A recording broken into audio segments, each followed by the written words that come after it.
Billionaire visits his ex-wife after 31 years and freezes when he sees through the door. Richard Patterson took a deep breath before knocking on the door of that simple house. His hands trembled as he held the bouquet of white flowers he had bought on the way. 31 years had passed since the last time he was there, but every detail of that street remained etched in his memory. When he approached the small window beside the wooden door, his heart almost stopped. Inside, he could clearly see a woman with graying hair tenderly caring for someone sitting in a wheelchair. The woman held a spoon, offering food with the patience of a saint. Richard froze completely. That was Margaret, his ex-wife. But who was the person receiving such devoted care? His legs felt like they had turned to lead. All these years, he had imagined what this meeting would be like, but he never expected to witness a scene like that. Margaret looked older, of course, but her gestures were still the same delicate ones he remembered. The way she gently wiped the face of the person in the chair, how she adjusted the blanket over their legs. Suddenly, Margaret looked toward the window. Their eyes met through the foggy glass. Her expression changed instantly. The spoon fell from her hand, making a sharp sound on the ceramic floor. She stood up abruptly, walking toward the window with stiff steps. "What are you doing here?" shouted Margaret through the glass, her voice laden with an anger that 31 years had not managed to erase. Richard took a step back, raising his hands in a gesture of peace. He still held the bouquet, which now seemed ridiculously small in the face of the enormity of that moment. "Margaret, please, let me explain," he said, approaching the door. "Explain what?" she replied, still from inside the house. "After more than 3 decades, you show up here as if nothing had happened." The person in the wheelchair made a low sound, as if trying to get attention. Margaret immediately turned her attention to them, whispering reassuring words. Richard watched the scene through the window, trying to figure out who that person could be. "Margaret, open the door, please. I need to talk to you," he insisted. "I have nothing to say to you, Richard," she answered, without looking toward the window again. The businessman sighed deeply. He had hired a private investigator to find her address. It cost a fortune and months of research, but he had finally managed to locate her in that small house in rural Pennsylvania. What he didn't expect was to find this situation. "I know I'm being inconvenient, but I didn't come here by chance. I found out where you lived through an investigator," he admitted. These words made Margaret stop completely. She turned slowly, staring at him through the window with an expression of indignation. "You investigated me?" she asked, incredulous. "What kind of person have you become, Richard?" "The kind of person who makes mistakes and tries to make them right," he replied, lowering his head. Margaret walked to the door but did not open it. She stood there, her hand on the latch, clearly torn between curiosity and anger. "You have no right to show up in my life like this," she said, her voice choked. "I know that, but I also know that if I didn't try now, I might never have the courage again," confessed Richard. The person in the wheelchair made another sound, louder this time. Margaret immediately dropped the latch and ran back inside. Richard could hear her speaking in a soft tone, calming whoever it was. "It's okay, my love. It's just someone who will be leaving soon," she said, and those words hit Richard like a stab to the heart.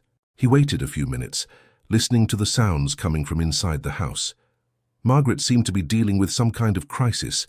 He could hear her moving quickly, the sound of drawers opening, the noise of an electronic device. Dear listener, if you're enjoying the story, please take a moment to like and especially subscribe to the channel. It really helps us who are just starting out. Now continuing. After a few minutes, Margaret returned to the door. This time she opened it a few inches, just enough to show part of her face.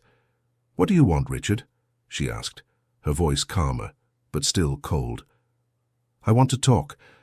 I want to explain why I came here," he said, taking a step forward. "I'm not interested in your explanations. You had 31 years to give explanations," she replied. "Margaret, I know I have no right to ask for anything, but who is the person you're taking care of?" he asked, unable to contain his curiosity any longer. Her expression hardened even more. "That's none of your business. You lost the right to know about my life the day you chose your business over our family," she answered, starting to close the door. "Wait!" He put his hand on the door, preventing her from closing it. "Please, just give me 5 minutes. Margaret looked at him through the crack. Her eyes, which were once full of love for him, now showed only weariness and hurt. 5 minutes, she finally said, but you stay out there. Richard breathed a sigh of relief.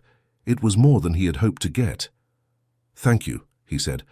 Margaret, I know I made terrible mistakes.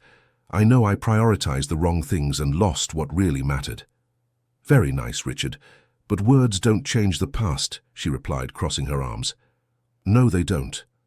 But maybe they can change the future, he said. I came here because I received medical news that changed my perspective on everything. Margaret seemed to hesitate for a moment, but quickly regained her defensive posture. And you thought that would interest me? That after decades of silence, I would care about your problems, she asked. I didn't expect you to care, but I hoped you'd give me a chance to redeem myself somehow, he answered. From inside the house came another sound, more distressed this time. Margaret immediately turned, worried. I need to get back in there, she said. Can I help? Offered Richard. You? Margaret almost laughed, but there was no joy in that laugh. When was the last time you helped anyone other than yourself? The question stung, especially because he knew she was right. Margaret, I've changed. I know it's hard to believe, but I really have changed, he insisted. People don't change, Richard. Especially people like you, she replied. Then give me the chance to prove you wrong, he pleaded. Margaret was silent for a few seconds, clearly wrestling with herself. From inside the house, the sounds grew more intense. I really have to go, she said, starting to close the door again. Margaret, wait. At least tell me if you need anything. Money, medical help, anything, he offered. Her reaction was immediate and furious. Money? She exclaimed. Is that what you think fixes everything? Money? No, he tried to explain. You haven't changed a bit, Richard. You still think everything in life has a price, that everything can be bought, she interrupted. That's not it, Margaret. I just want to help, he said, desperate. Help? She repeated, incredulous. Where was your help when I needed it?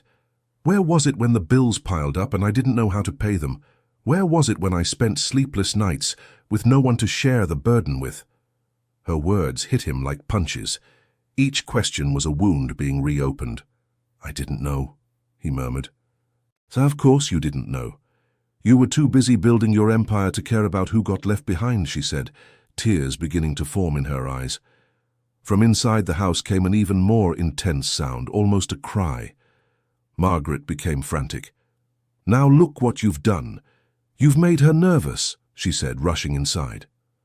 Richard stood there holding the bouquet that was already beginning to wilt. Through the window, he could see Margaret moving quickly, speaking softly to the person in the wheelchair. She seemed to be having some kind of episode. Without a second thought, he entered the house. Margaret was kneeling beside the chair, holding the hands of an elderly woman who seemed to be having difficulty breathing. What are you doing in here? Shouted Margaret, without stopping her care of the woman. Is she okay? Does she need medical help? Asked Richard, approaching. Don't come any closer, ordered Margaret. You've done enough harm already. Richard ignored the warning and moved closer. When he clearly saw the face of the woman in the wheelchair, his world collapsed. His knees weakened, and he had to lean against the wall to keep from falling. My God, he murmured in disbelief. Now you see, said Margaret, not taking her eyes off the woman in the chair. Now you know why I didn't want you to come in. The woman in the wheelchair was Dorothy, his younger sister. The sister he had fought with over inheritance issues and hadn't spoken to in over 20 years. The sister he had practically banished from his life when she disagreed with his business decisions regarding the family assets. Dorothy, he whispered, slowly approaching. The woman in the chair turned her head toward his voice. Her eyes, once bright and full of life, now seemed to have trouble focusing. But when she finally recognized him, a tear rolled down her face. Richard, she said with difficulty, her voice weak and trembling. Yes, Dorothy, it's me, he said, kneeling beside the chair. Margaret watched the scene with a mix of emotions, anger, sadness, relief, and something she couldn't define. Do you know she had a stroke 7 years ago? Asked Margaret, still caring for Dorothy. Richard shook his head no. He didn't know. In recent years he had isolated himself so much from family matters that he had completely lost touch with his sister. I didn't know," he admitted, his voice choked. "Of course you didn't know. You were too busy to care about family," said Margaret, the sarcasm evident in her voice. "Margaret, He tried to speak. "When it happened, I tried to contact you," she interrupted.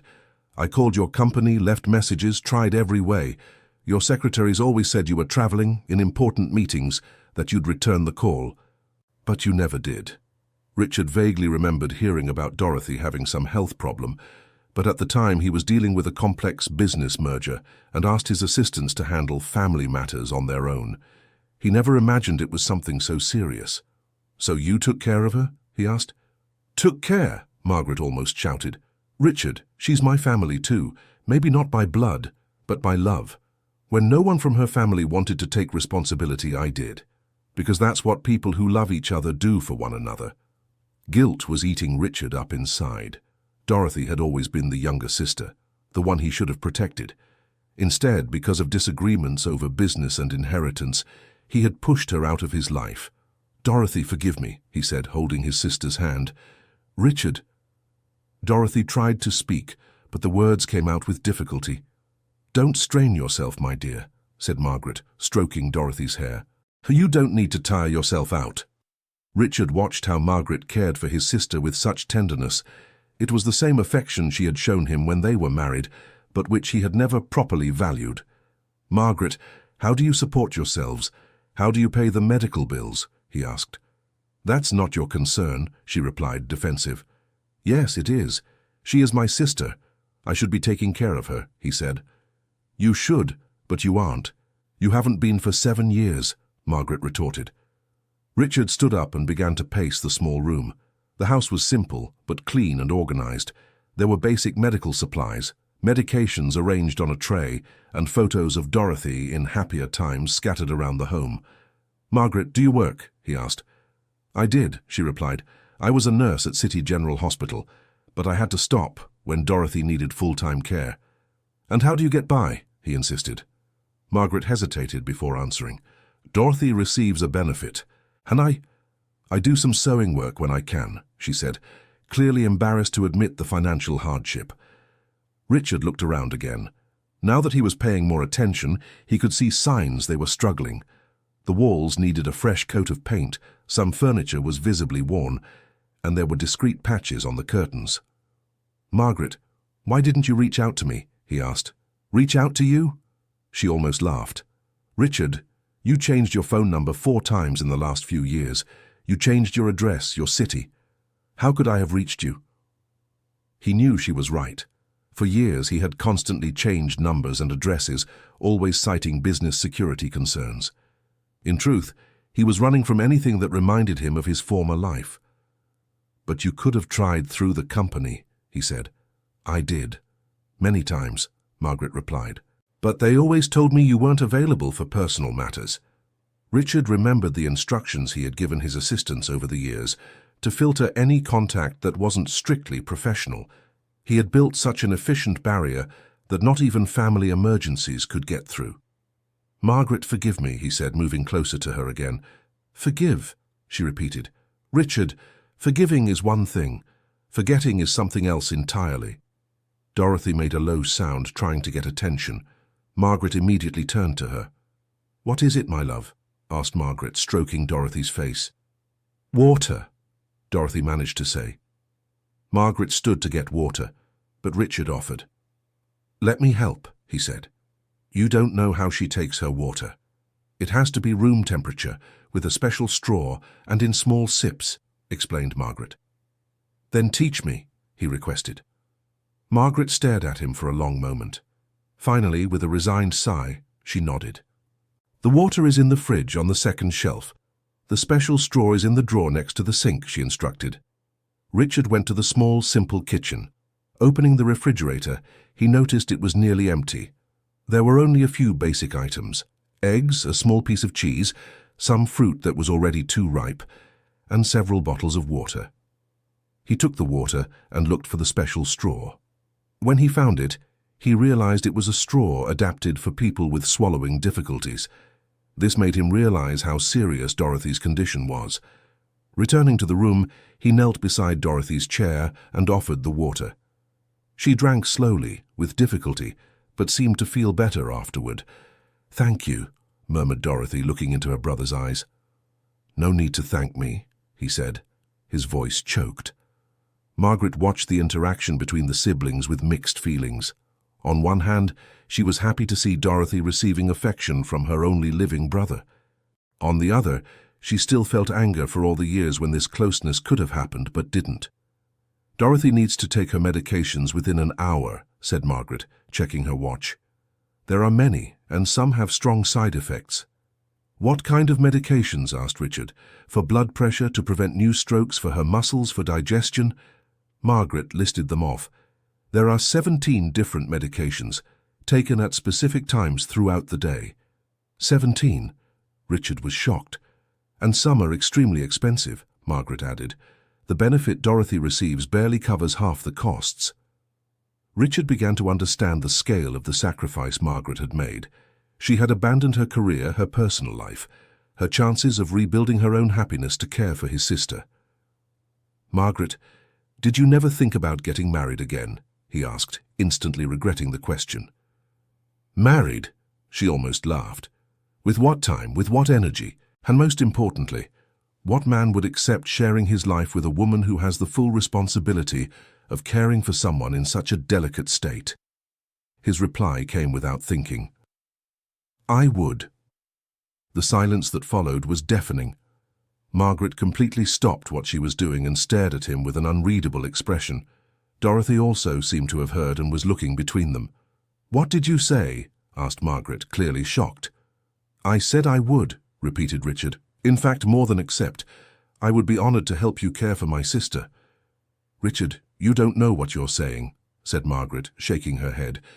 "You have no idea what it's like to care for someone in this condition 24 hours a day."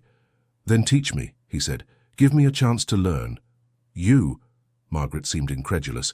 "The man who couldn't spend 2 consecutive hours at home without answering his phone? Who considered it a sacrifice to spend a whole Sunday with family?" "I've changed, Margaret," he insisted. "People don't change that much, Richard," she replied. "Some circumstances make people change," he said, his voice growing more serious. "What circumstances?" she asked, curious despite herself. Richard took a deep breath.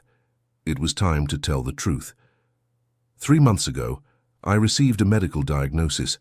I have a pancreatic tumor. The doctors give me between 2 and 5 years to live, depending on how treatment goes," he revealed. The impact of this revelation was immediate.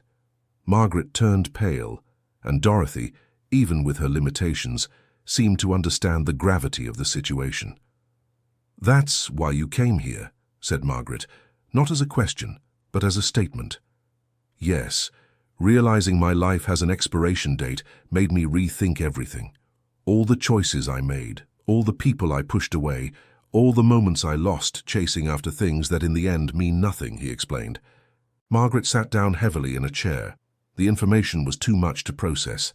"And you thought you could just show up here and everything would magically work out?" she asked.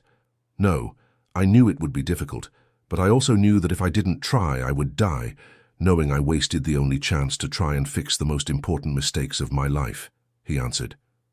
Dorothy made a low sound, and they both turned to her. She was crying silently. "Dorothy, what is it?" Margaret immediately moved closer. "I don't want Richard to die," said Dorothy with great difficulty, but clearly. His sister's words hit Richard like a punch to the stomach. Even after all the years of distance, even after all the fights and resentment, Dorothy still cared about him. "I don't want that either, Dorothy," he said, holding her hand. "That's why I'm here. I want to use the time I have left to be the brother I should have always been." Margaret watched the scene with tears in her eyes. The situation was far more complex than she had imagined when she saw Richard at the window. "Richard," said Margaret after a few minutes of silence, "even if you have changed, even if your intentions are good now, I can't forget 31 years of abandonment just like that overnight." "I understand," he said. "I don't expect you to forget. I only hope you'll give me the chance to show I can be different from who I was." "And what if you get tired?" asked Margaret. What if you find that taking care of Dorothy is harder than you think? What if your business instincts kick in and you decide it's easier to just pay someone to do the work? Then you'll have every right to kick me out of here and never speak to me again, he replied without hesitation. Dorothy tried to say something, but the words wouldn't come out clearly. Margaret leaned in to hear her better. What is it, my love? I want Richard to stay, Dorothy managed to say. Margaret sighed deeply. She was being pulled in every direction. Her own need for help, her concern for Dorothy, her anger at Richard, and now the discovery that he was sick. Richard, if I let you stay, it will be under conditions, she said finally. Any conditions, he said immediately. First, you don't make any decisions about Dorothy's treatment without consulting me. I know her. I know what she needs, and you will respect that, Margaret began. I agree, he said. Second, you don't use money as the solution to everything. If you really want to help, it will be through personal dedication, not just writing checks, she continued. I agree, he repeated. Third, at the first sign you're getting tired or losing interest, you leave and don't come back. Dorothy doesn't need to go through the pain of being abandoned by her brother a second time, said Margaret, her voice firm. I agree completely, said Richard. And lastly, Margaret paused, as if gathering courage. You stay in the guest room. This arrangement is purely for taking care of Dorothy. It doesn't mean we're rebuilding anything between the two of us. I understand, said Richard, trying to hide the disappointment in his voice. There's a guest room? He asked, looking around the small house. Well, it's more of a storage room that can be adapted, admitted Margaret. But if you really want to stay, you'll have to make do with what we have. It's perfect, he said, genuinely grateful for the opportunity. Dorothy seemed to relax upon hearing her brother would stay. For the first time since Richard had arrived, she managed something that looked like a smile. Dear listener, if you're enjoying the story, please take a moment to like and especially subscribe to the channel. It helps us a lot as we're just starting out. Now, continuing. In the following days, Richard began to truly understand what it meant to care for Dorothy. Margaret had established a strict routine, medication every 4 hours, home physical therapy 3 times a day, speech exercises, personal hygiene care, and constant watch for any sign of complication. On the first day, Richard tried to help Margaret bathe Dorothy, and nearly fainted when he realized how fragile his sister had become. Margaret had to take over everything while he recovered from the shock. It's not easy, is it? Said Margaret when she finished dressing Dorothy. I didn't imagine it was like this, he admitted. Dorothy was a strong, independent woman. She worked as a teacher, had her own plans, her own dreams. Seeing someone you love in this condition is never easy, explained Margaret. How are you so strong? He asked. I don't have a choice. When you truly love someone, you find strength where you didn't know you had any, she replied. During the week, Richard observed Margaret's every move. How she prepared special meals for Dorothy, always cut into small pieces with the right consistency. How she talked to Dorothy throughout the entire process, even when it seemed she wasn't understanding. How she massaged Dorothy's legs to prevent circulation problems. Why do you talk to her so much? Richard asked one day. Because she's still here, Margaret answered simply. Just because she has trouble expressing herself doesn't mean she doesn't understand what's happening around her. Richard began to pay more attention. He noticed that Dorothy really reacted to conversations, that her eyes followed people around the room, that she tried to participate in discussions even with her limitations. Dorothy, he said one afternoon, do you like it when Margaret sings to you? Dorothy made a sound that clearly meant yes. What kind of music do you like? He continued. Dorothy tried to speak, but the words didn't come out clearly. Margaret, who was preparing medications in the kitchen, overheard the conversation. She likes the old songs, especially the ones we used to sing when you were little, said Margaret, entering the room. Do you remember the songs our mother used to sing? Richard asked his sister. Dorothy's eyes lit up and she made a clearly affirmative sound. Sing for her, suggested Margaret. Richard felt embarrassed. He hadn't sung in decades.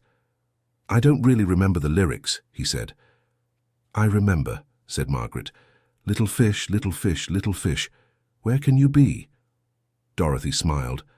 A small smile, but a genuine one. Richard felt his heart tighten seeing his sister react that way. "She always liked that song," said Margaret. "When you left for school, she would stay at the window humming that song until you came back." "I didn't know that," said Richard, moved. "There was a lot you didn't know about Dorothy. She really looked up to you when you were young," revealed Margaret. "And I ruined everything because of money," he said, the guilt evident in his voice. "The money was just the excuse.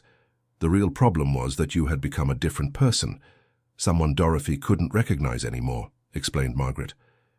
During the following weeks, Richard began to take on more responsibilities in Dorothy's care.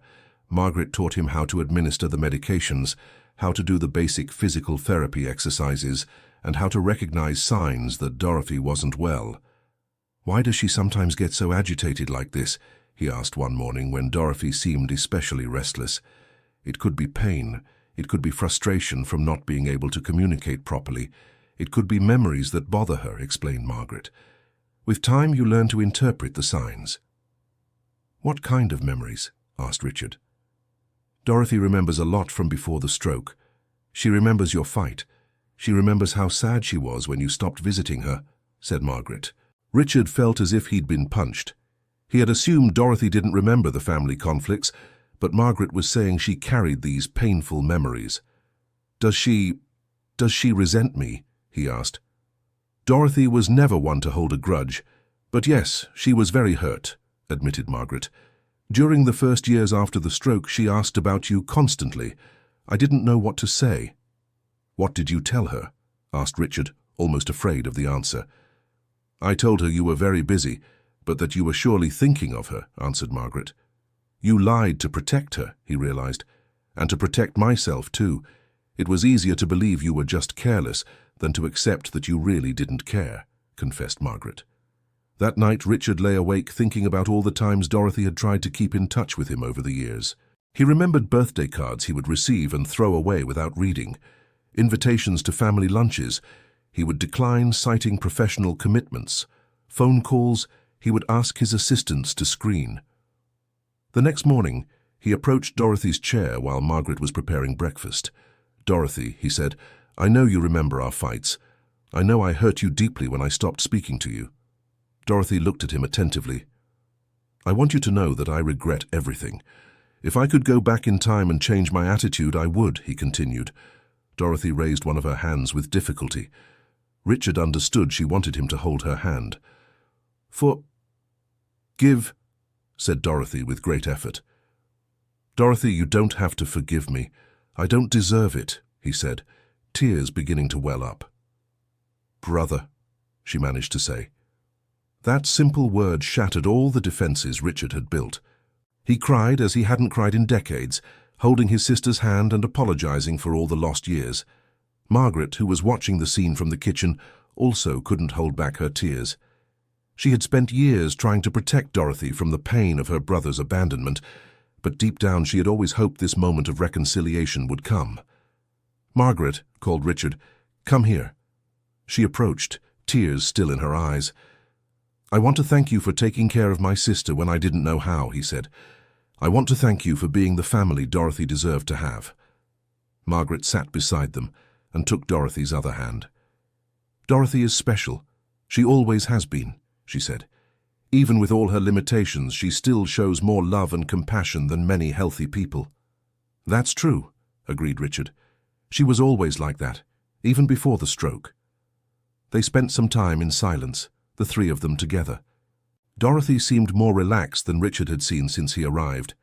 In the following weeks, a new routine was established. Richard had learned to handle many aspects of Dorothy's needs, allowing Margaret to rest more than she had in years.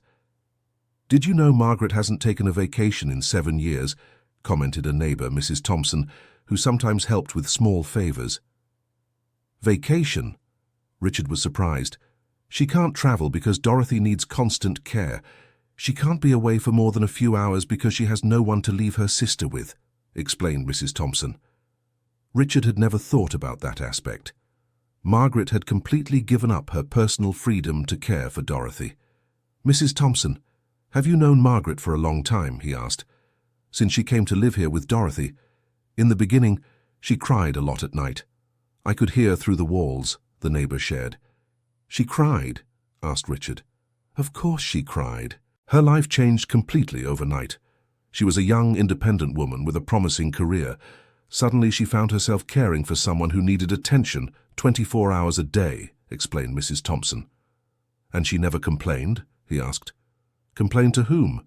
"She had no family of her own. Her friends drifted away over time because she couldn't go out anymore, and Dorothy's family—" "Well, you know how that was," said the neighbor, with a tone that clearly held him responsible. Richard felt even more guilty. Margaret had sacrificed her entire personal life to take on a responsibility that was his. That afternoon, he tried to broach the subject with Margaret. "Margaret, Mrs. Thompson told me you haven't taken a vacation in 7 years, he said. Margaret seemed embarrassed. "Mrs. Thompson talks too much," she murmured. "But is it true?" he insisted. "Richard, where would I go? And with what money? And most importantly, who would take care of Dorothy?" she asked. "I can take care of Dorothy. You could travel, visit places, rest," he suggested. Margaret laughed, but there was no joy in that laugh. "You think it's that simple? That I can just go on vacation and leave Dorothy with someone who's been learning to care for her for just a few weeks?" she asked. "I've learned quite a bit," he defended himself. "You've learned the basics. But what if she has a respiratory crisis? What if her blood pressure rises dangerously? What if she chokes on food? Would you know what to do?" questioned Margaret. Richard realized she was right. He had learned the basic routines, but he wasn't prepared for emergencies. "Then teach me," he said. "Teach me everything you know." "Richard, that's not something you learn in a few weeks. It took me months to feel confident handling all situations," explained Margaret. "But you can teach me gradually. And in the meantime, I can hire specialized nurses to support you," he suggested. "Nurses are expensive," said Margaret. "I can pay," he said simply. Margaret stared at him for a long moment. "There you go again with the money," she said. "It's not about solving everything with money. It's about using money for something useful for the first time in my life," he replied. "And after you—" Margaret stopped, unable to finish the sentence. "After I die," completed Richard. "I will have everything financially arranged so Dorothy has the best possible care for the rest of her life." "You've already thought about all this?" asked Margaret, surprised. "I've spent sleepless nights thinking. I have 3 lawyers working on the documentation. Dorothy will be the beneficiary of a fund that will guarantee lifelong medical care, and you—" He stopped. "And me what?" asked Margaret. "You will also be a beneficiary. Not just as Dorothy's caregiver, but as recognition for everything you did for her when I wasn't present," he said. Margaret fell silent, clearly processing the information. "You don't have to do this," she finally said. "Yes, I do. It's the least I can do," he replied. Dorothy, who was listening to the conversation, made a sound to get their attention. "What is it, Dorothy?" Margaret approached. You... Richard," Dorothy managed to say. "You don't have to thank me, Dorothy. I'm just doing what I should have done a long time ago," he said. That night, Margaret had a crying fit. Richard heard her from the next room and went to check what was happening. "Margaret, are you okay?" he asked through the door. "I'm fine," she replied, but her choked voice indicated otherwise. "Can I come in?" he asked. "No, thank you. I really am fine," she insisted. Richard stood outside the door, listening to Margaret cry and feeling completely helpless. He wanted to comfort her. He wanted to hug her. He wanted to say everything would be all right. But he knew he had no right to that. The next morning, Margaret was visibly tired, but trying to maintain the normal routine. "Did you sleep poorly?" asked Richard. "Just a bit of insomnia." "It'll pass," she replied, avoiding his gaze. "Margaret, do you want to talk about what happened last night?" he insisted. "There's nothing to talk about," she said, organizing Dorothy's medications with more attention than necessary. "I think there is. You cried all night," he said. Margaret stopped what she was doing and stared at him. "So what? Can't I cry?" she asked defensively. "Of course you can. I'm just worried about you," he said. "Worried about me?" She almost laughed. "Richard, you have no right to worry about me. Not after everything." Maybe I don't have the right, but I worry anyway, he admitted. Margaret sighed deeply. You want to know why I cried? She asked. If you want to tell me, he replied. I cried because for the first time in 7 years, someone recognized what I sacrificed. For the first time, someone said I did something of value, she confessed. Margaret, he tried to speak. No, she interrupted. Let me finish. All these years, I've wondered if I was doing the right thing, if I wasn't wasting my life, if Dorothy really benefited from my care, or if I was just fooling myself. Dorothy is lucky to have you, said Richard. Is she? Asked Margaret. Sometimes I wonder if a professional caregiver wouldn't be better for her, someone with more medical knowledge, more experience. Margaret, you saved her life. The doctors said so, Richard reminded her. The doctors said that without constant care she would have serious complications. Not necessarily that I was the right person to provide that care, she corrected. But you were. You were the right person, he insisted. Dorothy, who appeared to be sleeping, opened her eyes and looked in their direction. She made a soft sound. What is it, my love? Margaret moved closer. Margaret. Angel, said Dorothy with difficulty. The simple words from Richard's sister made Margaret cry again, but this time they were tears of relief and recognition. Did you hear that? Asked Richard. To Dorothy, you are an angel. Dorothy has always been too affectionate, said Margaret, wiping her tears. It's not excessive affection, it's recognition, said Richard. You've dedicated your life to caring for her. That makes you much more than an angel. It makes you the most generous person I know. Margaret fell silent, absorbing his words. Richard, can I ask you something? She said after a few minutes. Anything, he replied. Have you really changed? Or are you just scared of your own mortality? She asked. The question was direct and painful. Richard thought carefully before answering. Perhaps both, he admitted. The discovery that I'm going to die forced me to see things I had been avoiding for decades. But the change happened when I saw you caring for Dorothy with so much love. How so? Asked Margaret. I saw in you the person I could have been. I saw the kind of love I was capable of feeling but chose not to feel. I saw everything I wasted, chasing after things that don't matter, he explained. And do you think there's still time to change? She asked. For me, perhaps not. But I can try to be useful to Dorothy, and to you, in the time I have left, he replied. Dorothy made another sound, louder this time. What is it, Dorothy? They both moved closer. Richard. Good, she said, straining to form the words. She thinks you are good, translated Margaret. Dorothy always believed the best in people, said Richard, moved. Maybe she's right, said Margaret quietly. Those words marked a turning point in the relationship between Margaret and Richard. She began to see him not just as the ex-husband who had abandoned her, but as a man who was genuinely trying to redeem himself. In the following weeks, Richard dedicated himself intensely to learning every aspect of Dorothy's care. Margaret taught him to recognize signs of changes in blood pressure, how to position Dorothy to prevent bed sores, how to stimulate her cognitive functions through simple exercises. Communication is very important, Margaret explained one day. Even when Dorothy can't respond clearly, she needs to feel included in conversations. How so? Asked Richard. Tell her about your day. Ask her opinion on simple things. Explain what you're doing while caring for her, instructed Margaret. Richard began to apply this guidance. During physical therapy, he explained each movement.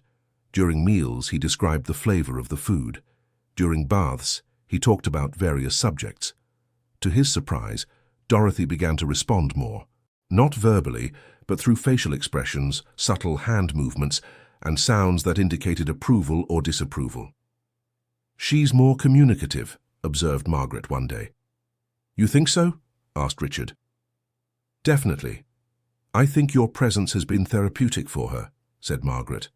And your presence has been therapeutic for me, confessed Richard. Margaret looked at him with surprise. What do you mean? She asked. I mean that, taking care of Dorothy, learning from you, living this routine, It's made me feel useful for the first time in decades, he explained. Useful? Questioned Margaret. Throughout my entire career, I built things, closed deals, made money, but I never really felt useful. I never felt I was doing something that truly mattered, he said. And now you do? She asked. Now I know that every hour I spend caring for Dorothy is worth more than all the years I spent building my business empire, he replied. Dorothy, who was listening to the conversation, smiled, a small but genuine smile.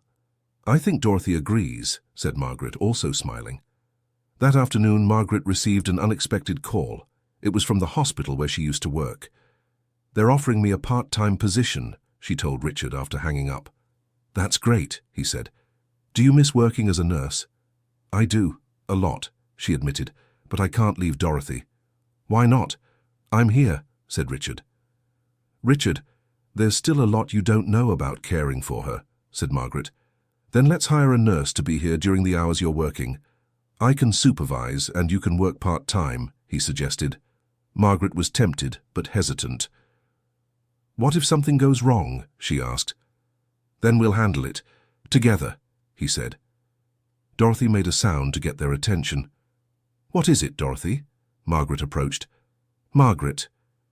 Work, said Dorothy with difficulty. Do you think Margaret should go back to work? Asked Richard. Dorothy made a sound that clearly meant yes. Even Dorothy thinks you should accept, said Richard. Margaret considered the possibility. She hadn't felt professionally fulfilled in years. Are you sure you can handle the responsibility? She asked. I'm sure I'll try my best. And if I can't, you're just a phone call away, he replied. After much thought, Margaret decided to accept the part-time position. They hired a nurse specialized in home care to help during the hours Margaret was away. The first day was tense for everyone. Margaret left worried, calling every hour to check on Dorothy. Richard was nervous but managed the situation with the nurse's help. How did it go? Asked Margaret when she got home. It went well. Dorothy was a bit restless in the morning, but she calmed down after lunch, reported Richard. And you? How did you feel? She asked. Responsible, he said, and useful. In the following weeks, the new routine settled in. Margaret began to feel professionally fulfilled again. Richard took on more responsibilities in Dorothy's care, and Dorothy seemed happier with her brother's constant presence. Did you know Dorothy keeps looking at the door when you leave? Margaret told him one day. She does, asked Richard, surprised. She waits for you to come back. When she hears your car arriving, she becomes visibly happier, said Margaret. She really has forgiven me for the years of absence, said Richard, moved. Dorothy was never one to hold a grudge, but more than that, I think she's happy to have her brother back, said Margaret. And you? Asked Richard. Have you forgiven me? Margaret was silent for a long moment. I'm still working on that, she finally said. But I can say you're not the man who left me 31 years ago anymore. I'm not indeed, he agreed. That man was a coward who didn't know how to recognize the value of what he had. And who are you now? Asked Margaret. I'm a man trying to make the most of the time he has left to do the right things, he replied. Dorothy made a soft sound, calling attention to herself. They both approached. What is it, Dorothy? Asked Margaret. Dorothy looked at Richard, then at Margaret, and then joined their hands with her own. The gesture was clear. She wanted to see them together again. Dorothy, murmured Margaret. She wants us to stay together, said Richard. Dorothy, life isn't that simple, Margaret explained to her sister-in-law. Sometimes it's simpler than we make it seem, said Richard. Margaret gently withdrew her hand. Richard, don't confuse gratitude with love, she said. Do you think what I feel is just gratitude? He asked. I don't know what you feel, and honestly, I don't know if you know either, she replied. I know that when I wake up in the morning, the first thing I think about is how I can be useful to you and Dorothy. I know that when you smile, my day gets better. I know that when I see you caring for Dorothy with such affection, I remember why I fell in love with you so many years ago, he said. Richard. Margaret tried to interrupt him. I know I have no right to ask for a second chance. I know I wasted the first chance I had, but I also know that what I feel for you is not gratitude. It's love.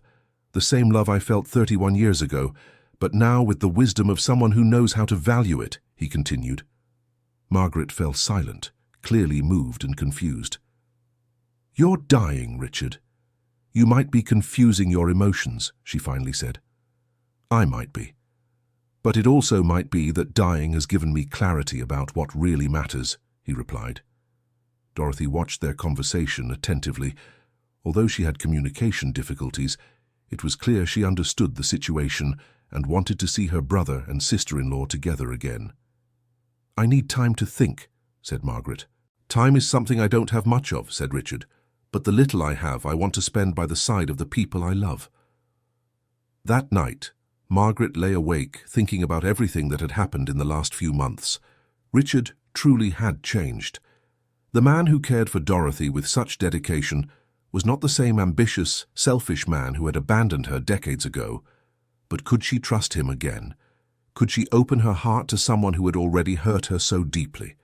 The next morning she found a letter on the kitchen table.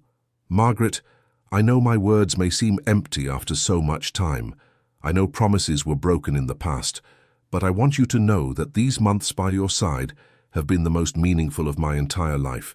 You showed me what true love is, not the romantic love from movies, but real love, which shows in daily care, constant dedication, silent sacrifice. I'm not asking you to love me again. I'm just saying that I love you, and that this love has transformed me into a better person. Regardless of what you decide about us, know that I will care for Dorothy for the rest of my life. This is my responsibility and my honor. With all my love, Richard." Margaret read the letter several times, tears streaming down her face. "Margaret." "Crying?" asked Dorothy, who had woken up and was watching the scene. "It's nothing, my dear. They're tears of complications," said Margaret, wiping her eyes. "Richard." "Good," said Dorothy.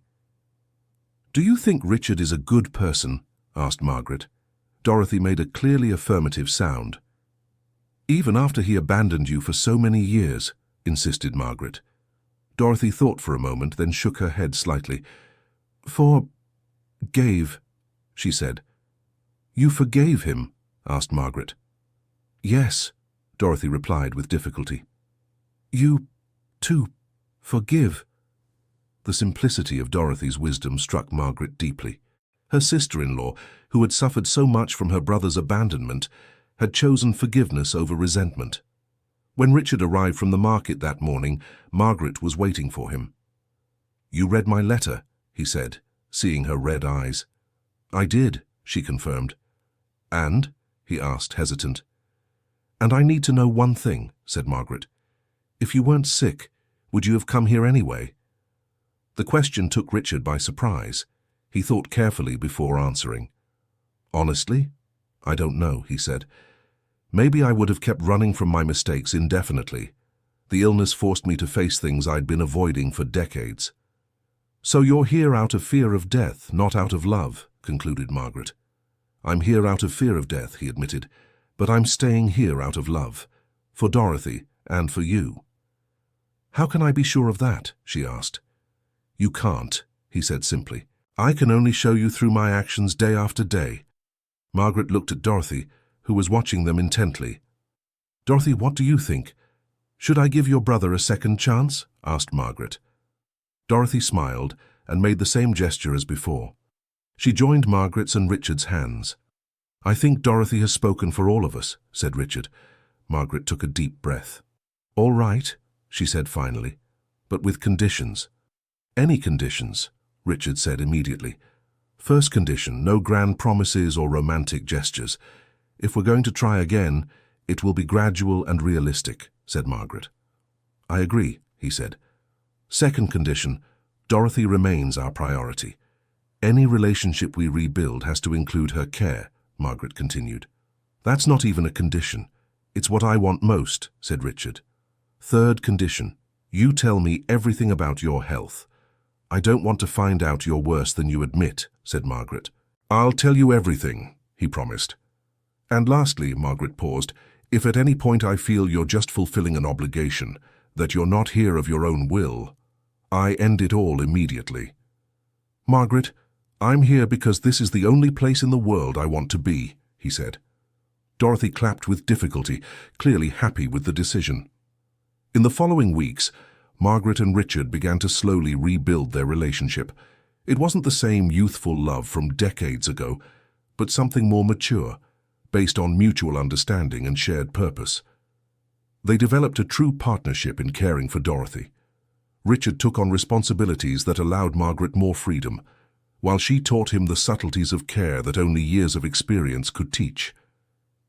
"Did you know Dorothy likes to listen to the news on the radio every afternoon?" Margaret asked one day. "I didn't." "Why does she like it?" asked Richard. "I think it makes her feel connected to the outside world. Even with her limitations, she's still curious about what happens beyond this house," explained Margaret. Richard began to sit with Dorothy during the news program, commenting on events and asking her opinion on various matters. To his surprise, Dorothy showed she had clear opinions, expressed through sounds and facial expressions. "She's smarter than I imagined," Richard said to Margaret.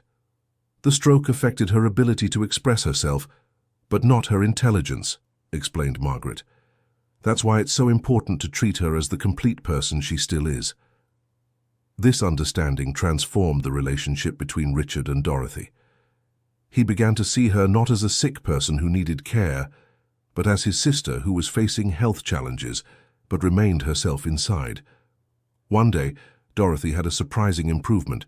She managed to speak a few complete sentences for the first time in months. "Richard," she said clearly, "thank you for coming back." "Dorothy," he was moved to hear the complete sentence. "You're speaking better." "I'm trying," she said. "Margaret helps me every day." "Margaret is an angel," agreed Richard. "You too," said Dorothy, looking at her brother with affection. "I'm no angel, Dorothy. I'm just a brother who took too long to do the right thing," he said. "Never too late," replied Dorothy. Those words became a sort of motto for all of them. It's never too late to change, to ask for forgiveness, to start over. Dear listener, if you're enjoying the story, please take a moment to like and especially subscribe to the channel. It helps us a lot as we're just starting out. Now continuing. A few months later, Richard received news from his doctors. The treatment was working better than expected. Although there was still no cure, his life expectancy had increased significantly. "The doctors say I may have a few more years ahead," he told Margaret. "That's wonderful," she said, genuinely happy. "It means I'll have more time to take care of Dorothy and to be with you," he said. "And what do you want to do with this extra time?" asked Margaret. "I want to spend it exactly as I am spending it now, taking care of the people I love, being useful, living a life that has meaning," he replied. Dorothy, who was listening to the conversation, smiled broadly. "Good news," she managed to say. "It's great news, Dorothy," agreed Margaret. That night, Margaret and Richard talked at length about the future. "Richard, can I make a confession?" said Margaret. "Anything," he replied. "When you arrived here, I was at my limit, physically and emotionally. I didn't know how much longer I could take care of Dorothy alone," she admitted. "And now?" he asked. "Now, I feel like I can take care of her forever, because I'm not alone," said Margaret. "You will never be alone again," promised Richard. "Even when I'm no longer here, I will have everything arranged, so Dorothy gets the best possible care." "Don't talk about that," asked Margaret. "Not today. Today, let's just appreciate the time we have." "You're right," he agreed. "The present is all we know for sure exists." They spent the rest of the evening making simple plans, small improvements to the house to make Dorothy's care easier, a possible short trip so Dorothy could see the ocean, something she always mentioned wanting to do, and hiring more professionals so Margaret could increase her work hours if she wished. "You know what amazes me most about all this?" said Margaret. "What?" asked Richard. "How life has strange ways of teaching us lessons. You had to get sick to learn how to live. I had to sacrifice my freedom to discover what I'm truly capable of, and Dorothy had to lose her health to show us what is truly important," reflected Margaret. "Perhaps difficulties exist to show us who we really are," said Richard. "And who are we really?" asked Margaret. "We are a family, imperfect, hurt, but a family that loves each other," he replied. The next day, they decided to formalize their new situation. Not through a formal marriage, but through a renewed commitment to each other and to Dorothy. "Dorothy," said Richard, holding her hand, "I want you to know that I will never abandon you again. I will be here taking care of you for as long as God allows me. And I promise to keep being your family no matter what happens," added Margaret. Dorothy smiled and managed to say a full sentence. "Now, we're a real family." Those words perfectly summed up what they all felt. After years of separation, hurt and hardship, they had finally found their way back to each other. The following months were of a simple but profound happiness. Richard continued his medical treatments while caring for Dorothy. Margaret balanced her work with family care. And Dorothy kept gradually improving, never returning to her pre-stroke condition, but regaining some abilities everyone thought were lost forever. One day, Dorothy surprised everyone by asking to see old family photos. Margaret brought out some albums she had kept over the years. "Look how young you were," said Margaret, showing pictures of Richard and Dorothy as children. Dorothy laughed, seeing a photo of Richard at 10 years old with a ridiculous haircut. "Ugly," she said, pointing at the picture. "Thanks for the kindness, Dorothy," laughed Richard. "But handsome, too," added Dorothy, pointing to a more recent photo of Richard taking care of her. "She's saying you got more handsome with age," translated Margaret. "Or that I look better when I'm doing something useful," interpreted Richard. "Both," confirmed Dorothy. They spent the whole afternoon looking at photos and telling stories. Dorothy remembered many childhood details that Richard had forgotten. Margaret discovered aspects of the siblings' lives she had never known. "You two were very close as children," observed Margaret. "We were," confirmed Richard. "Dorothy was always my best friend before she was my sister." "Still am," said Dorothy with difficulty. "Yes, you still are," he agreed, moved. That night, Margaret had an idea. "Richard, what if we organized a little party for Dorothy?" she suggested. "What kind of party?" he asked. "I don't know, a belated birthday, a family celebration, anything. She deserves moments of joy," explained Margaret. "That's a great idea," agreed Richard. "We can invite Mrs. Thompson and a few other neighbors Dorothy knows, and we can make that chocolate cake she always liked," added Margaret. When they told Dorothy the idea, she was visibly moved. "Party? For me?" she asked, incredulous. "A party just for you," confirmed Richard. "To celebrate how special you are to us." Dorothy began to cry, but they were tears of happiness. "It's been so long since a party," she said. Margaret and Richard looked at each other, realizing Dorothy probably hadn't had moments of celebration in years. Her life had been reduced to medical care and survival routines. "Then it's decided," said Margaret. "We'll throw the best party Dorothy has ever had." They spent the next week organizing everything. Richard hired a small musical group that played old music Dorothy liked. Margaret prepared not only the chocolate cake, but several foods Dorothy enjoyed. They decorated the house with flowers and balloons. On the day of the party, Dorothy was more animated than Margaret had seen her in years. She had asked to wear a pretty dress she hadn't worn in a long time. "You look beautiful, Dorothy," said Richard when he saw her all dressed up. "I feel special," she replied. The party was small, but full of love. The neighbors who came were impressed with Dorothy's improvement and with Margaret and Richard's dedication. The musical group played all her favorite songs, and she even tried to sing along to some. "This is the Dorothy I remember," Richard said to Margaret. "Joyful, sociable, full of life. She was always in there. She just needed reasons to come out," replied Margaret. During the party, Dorothy managed to do something she hadn't done in years. She stood on her feet for a few minutes with help.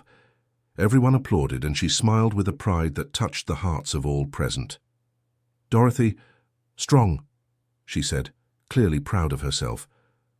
"Very strong," agreed Richard, hugging his sister. When the party ended and the guests left, the three of them stayed together cleaning up and commenting on the event. It was best day, said Dorothy. For me, it was also one of the best days, said Richard. For all of us, added Margaret. That night, after Dorothy fell asleep, Margaret and Richard talked about how everything had changed. Do you remember what our life was like before? Asked Margaret. I do. It was full of appointments, rush, worries about things that in the end didn't matter, replied Richard. And now? She asked. Now it's simple. We care for those we love. We enjoy the good moments. We face challenges together. It's an infinitely richer life, he said. Even knowing you might... Margaret couldn't finish the sentence. Even knowing I might die sooner than we'd like, completed Richard. Yes, even so. In fact, especially because of that, knowing life is finite has made each day more valuable. I'm afraid, admitted Margaret, afraid of getting used to this happiness and then losing it again. Margaret, I can't promise I'll live forever. No one can.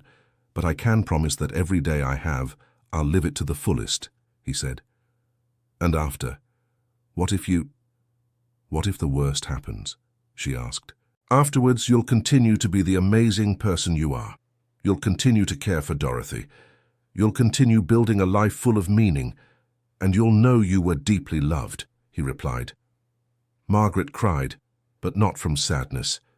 They were tears of someone who had finally found peace.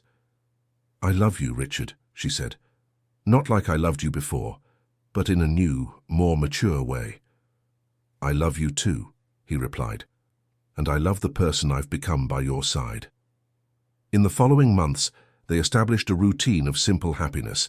Richard continued his medical treatments, which kept showing positive results. Margaret increased her work hours, feeling professionally fulfilled. Dorothy continued to improve gradually, surprising even her doctors. The doctors say the positive family environment is contributing significantly to Dorothy's recovery, Margaret shared one day. Do you think that's true? Asked Richard. I'm sure of it. Love heals more than any medicine, she replied. Dorothy, who was listening, made a sound of agreement. Love heals, she managed to say. Exactly, my love. Love heals, agreed Margaret.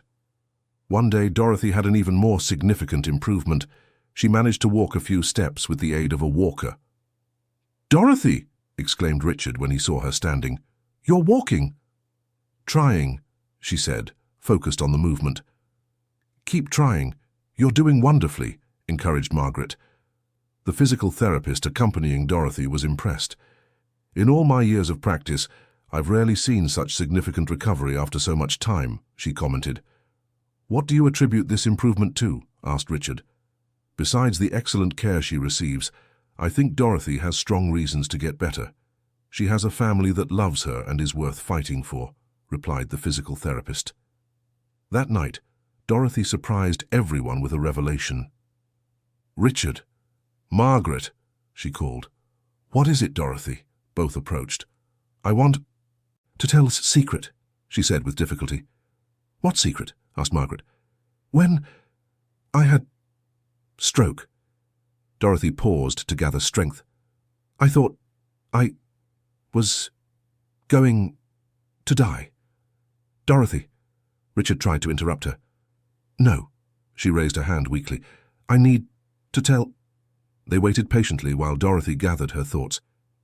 I thought I was going to die without seeing Richard again, she continued. But you didn't die, said Margaret, stroking her hand. I didn't die because Margaret saved me, said Dorothy. But I also didn't die because I knew that one day Richard would return. Dorothy. Richard's eyes were filled with tears. I always knew that my brother would return, Dorothy finished. Dorothy's unshakable faith in her brother, even after years of abandonment, deeply touched both Richard and Margaret. She had kept the hope of reconciliation alive when everyone else would have given up. Dorothy, forgive me for taking so long to return, Richard pleaded. It doesn't matter, she said. What matters is that You came back. And I'm never leaving again, he promised. I know, said Dorothy with a smile. That night, after Dorothy fell asleep, Margaret commented to Richard about her sister-in-law's revelation. Did you know she always held on to hope that you would return? Asked Margaret. I had no idea. All these years I thought she hated me for the fights we had, admitted Richard. Dorothy never knew how to hate anyone. Even when she was angry, there was always love underneath, explained Margaret. And you? Did you also hold on to hope that I would return? He asked. Margaret thought for a long moment before answering. In the first few years, yes. I always thought you would show up at the door apologizing and wanting to rebuild our life, she said. And then? Asked Richard. Then I learned to build a life without you. I learned to be happy alone, to find purpose in caring for Dorothy, continued Margaret. And when I showed up at your door, he insisted. When you showed up, I was angry that you had taken so long. But I also felt relief, she admitted. Relief? Asked Richard. Relief at not having to carry the burden alone anymore. Relief that Dorothy could know the brother she always loved. And relief to discover that the man I fell in love with still existed, even if hidden under many layers, explained Margaret. And now? He asked. Now I am happy. Genuinely happy, she replied simply. In the following months, the lives of the three settled into a quiet and satisfying rhythm. Richard had learned to balance his medical care with his family life. Margaret had found the perfect balance between work and home. And Dorothy continued to improve, surprising everyone with small, steady progress. One day, unexpected news arrived. Richard's doctor called with the results of his latest tests. Mr. Patterson, said the doctor, I have extraordinary news. The tumor has shrunk significantly. With the positive response to treatment, your prognosis has completely changed. What exactly does that mean? Asked Richard. It means that with continued current care, you can have a normal life expectancy. The cancer may never return, explained the doctor. Richard was silent for a few seconds, processing the information. Doctor, are you sure? He asked. The tests are clear. Of course, we will need to continue monitoring, but the outlook is excellent, confirmed the doctor. When Richard told the news to Margaret and Dorothy, the reaction was pure joy. That's wonderful, exclaimed Margaret, hugging him. Richard is going to be okay, said Dorothy, crying with happiness. I'm going to be okay, he confirmed. I'm going to be okay, and I'm going to take care of you for a long, long time. That night they celebrated with a special dinner. Dorothy managed to eat by herself for the first time in years, using an adapted spoon Richard had bought. Do you know what this means? Said Margaret. What? Asked Richard. It means we have time. Time to do all the things we dreamed of. Time to see Dorothy improve even more. Time to build happy memories, she explained.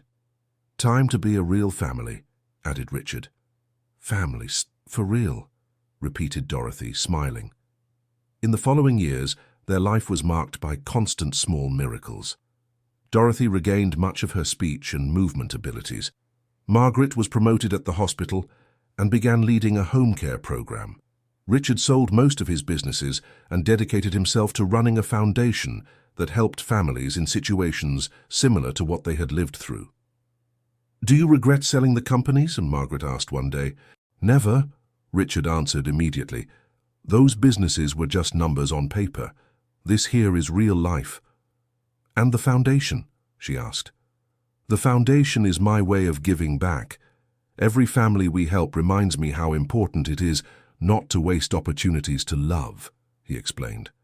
Dorothy, who could now participate more actively in conversations, had her own opinion.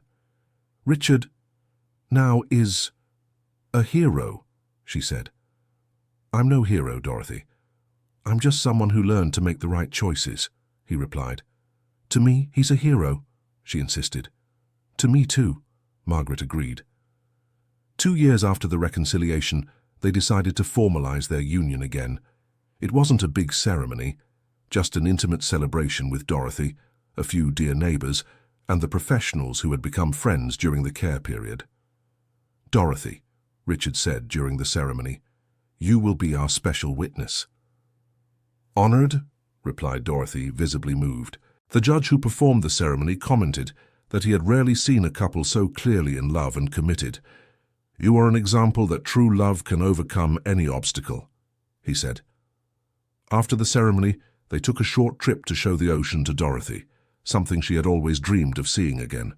"Ocean, beautiful," Dorothy said when they reached the beach. "Do you want to get closer?" asked Margaret. "Yes," replied Dorothy. With the help of a special beach wheelchair, they took Dorothy to the water's edge. She managed to touch the water and smiled like a child. "Always dreamed of coming back here," she said. "And now we are all together seeing the ocean," said Richard.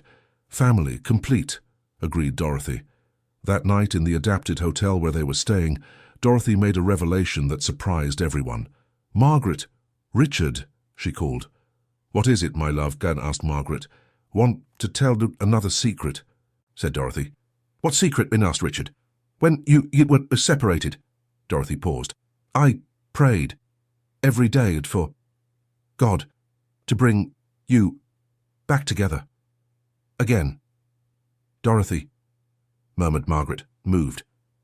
"Never stopped praying," continued Dorothy. "Even after the stroke, I kept praying. And your prayers were answered," said Richard. "They were," agreed Dorothy. "God heard my prayers." Regardless of religious matters, Dorothy's dedication to keeping alive the hope of reconciliation between them was deeply touching. "Dorothy, you are the angel of our family," said Margaret. "No," replied Dorothy. "You, too, are my angels." In the years that followed, their life was marked by a serene and profound happiness. It wasn't a life without challenges. Dorothy still needed constant care. Richard still had regular medical checkups.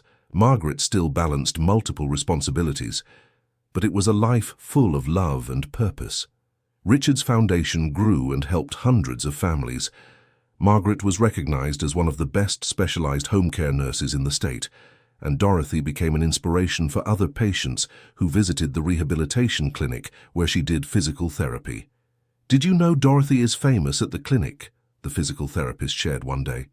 "Famous?" asked Margaret. "All the other patients know her as the woman who got her family back. Her reconciliation story is told as an example that it's never too late to start over," the professional explained. Dorothy was embarrassed, but visibly proud. "I didn't do anything special," she said. "Yes, you did," said Richard. "You kept hope alive when everyone else would have given up. And you taught us that love is stronger than resentment," added Margaret. 5 years after the reconciliation, they received an unexpected visit. It was a journalist interested in telling their story for a magazine. "I heard about your story through the foundation," explained the journalist. "It's a beautiful story of family reconciliation." "I don't know if our story matters to other people," said Margaret hesitantly. "It does matter," insisted the journalist. "In a world where families break apart over increasingly trivial reasons, your story shows it's possible to overcome deep differences." Dorothy, who could now communicate much better, wanted to join the conversation.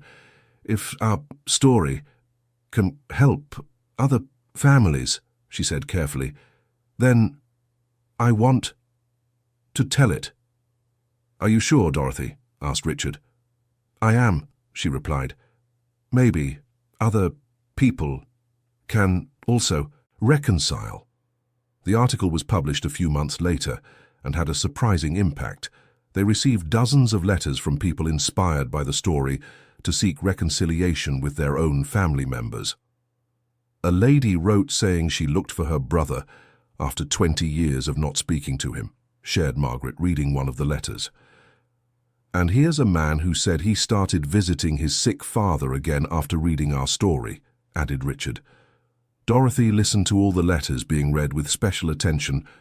"Our story helped other people," she said, visibly pleased.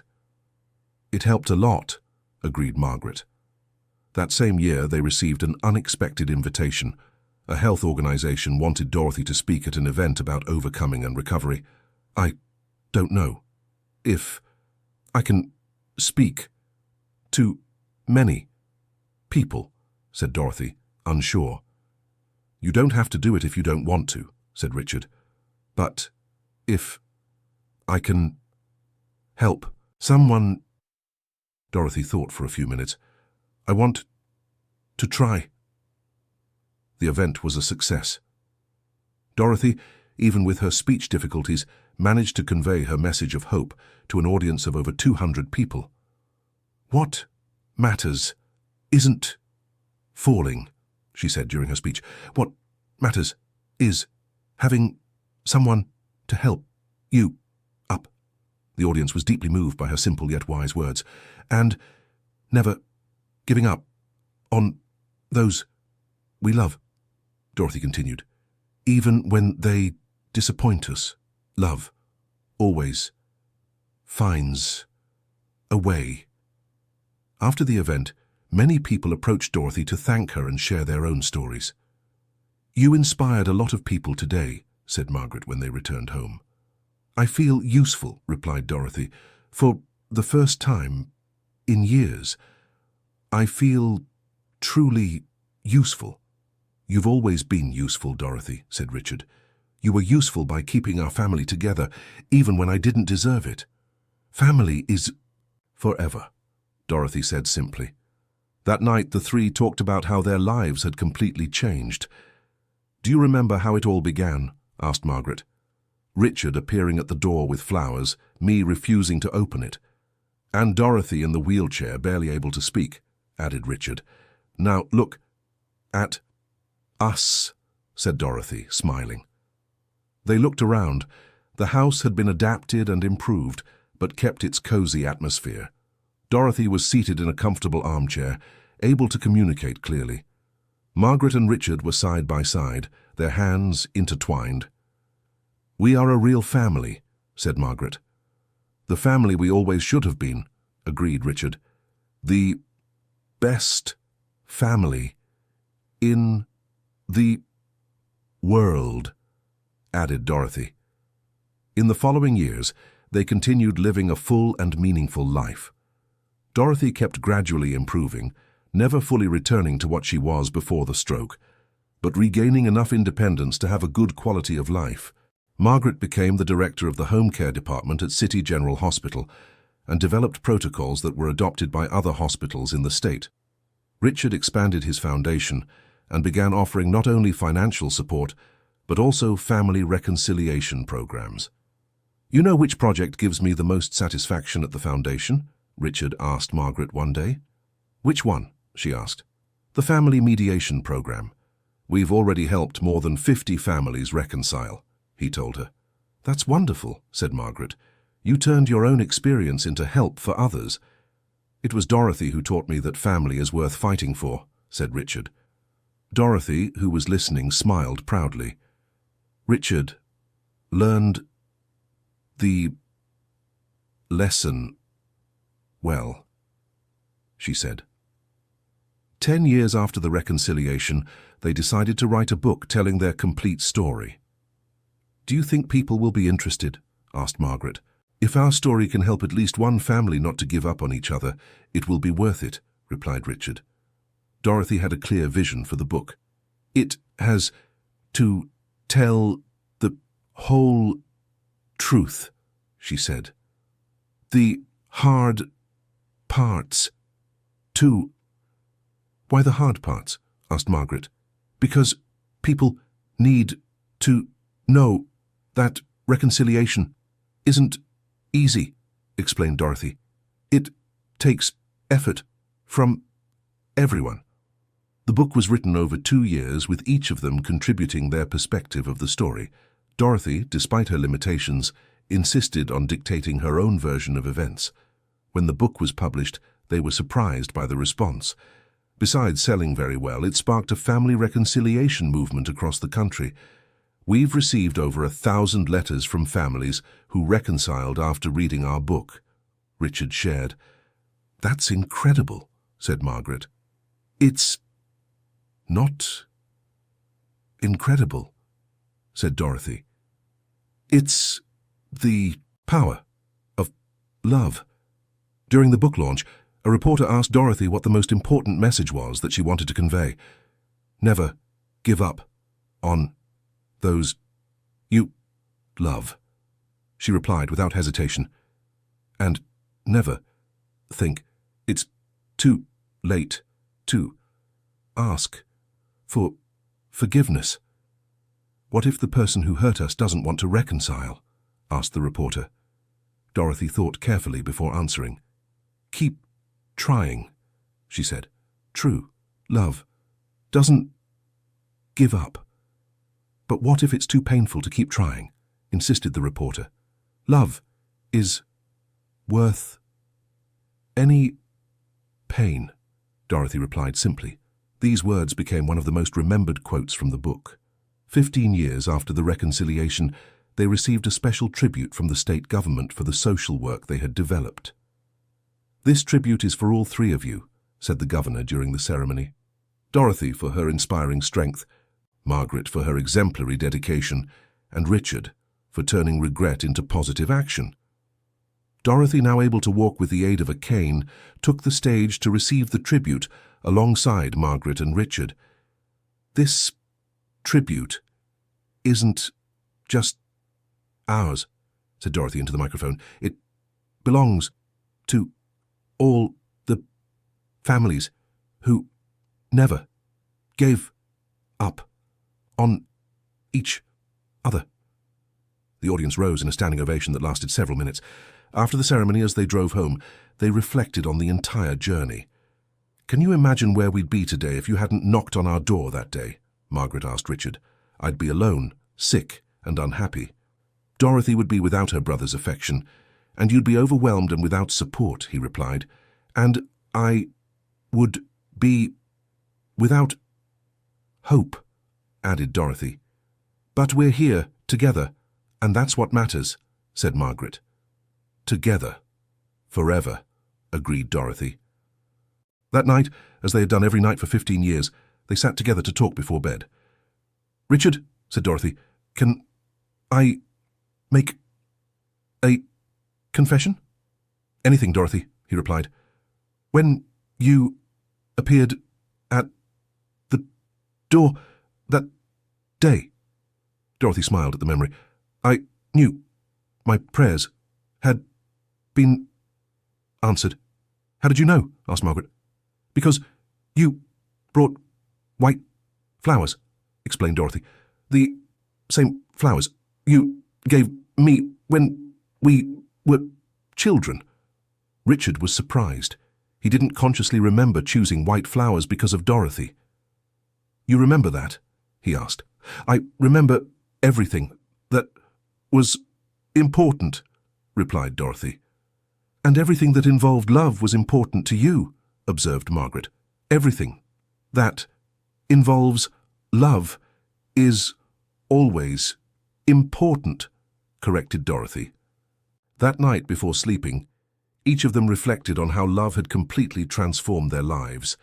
Margaret thought about how she had gone from a bitter and lonely woman to someone fulfilled both professionally and personally. Richard thought about how he had stopped being a wealthy but empty man to become someone with true purpose and meaning in life, and Dorothy thought about how she had managed to transform her greatest tragedy, the stroke, into the bridge that brought her family back together.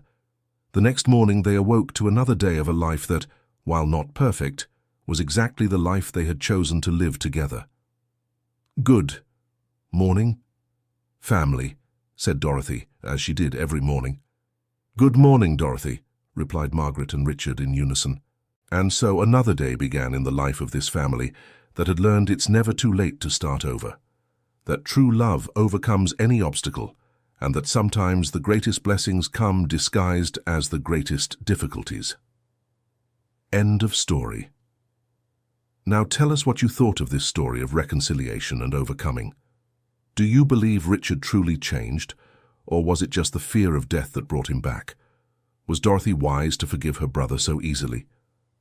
And Margaret, do you think she made the right decision in giving her ex-husband a second chance? Share your opinion in the comments with sincere words. Don't forget to leave your like if the story moved you. And most importantly, subscribe to the channel so you don't miss other touching stories about family, forgiveness, and second chances.